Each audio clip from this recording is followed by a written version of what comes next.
Hey guys, Mrs. Sutton here, your instructor. And guess what? It's about that time for one of my famous demos. Stay tuned. I'll see you in a few. Hey guys, this is Miss Sutton with your blood exposure for self demonstration. Okay, so we have a new rubric from State Board for the blood exposure, and some things have changed as far as the blood exposure is concerned. So what we are going to do, we're going to go over the new rubric via Blackboard.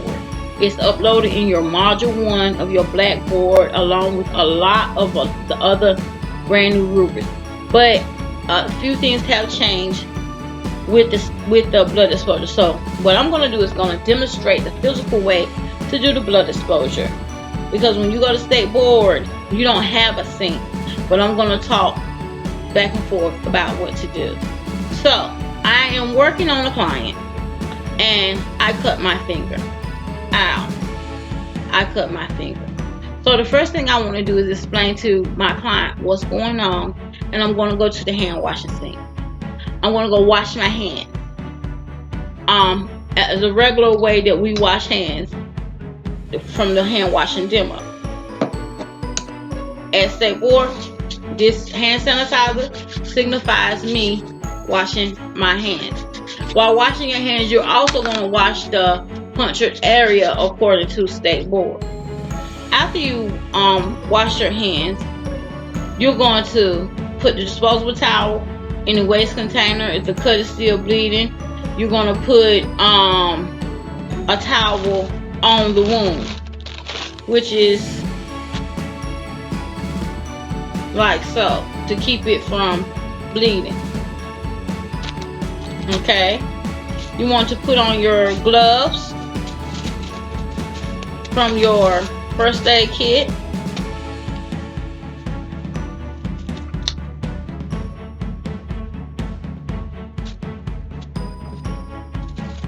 And the reason for the gloves is so that you can remove your items from the first aid kit. So out of the first aid kit, you're going to take your blood exposure baggie, your bandage, finger cot, and antiseptic wipes. You're going to make sure that this blood exposure kit is closed. Okay? So the first thing you're going to do now, you're going to open your blood exposure baggie so that you can put your items inside your blood exposure bag. Remove the gloves from your hand. Put them inside of your blood exposure bag. You're going to put your alcohol wipe. You're going to clean your finger with antiseptic. You're then going to put on your bandage. Okay?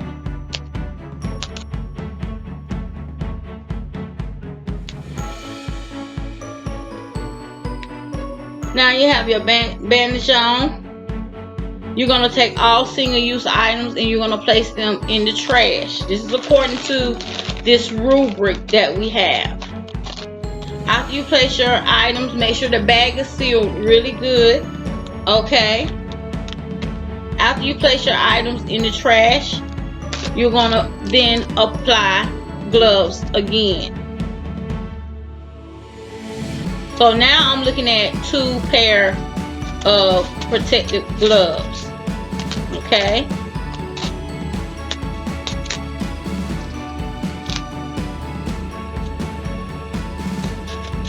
Once I put my gloves on, I will remove my implements from my workstation and properly clean them.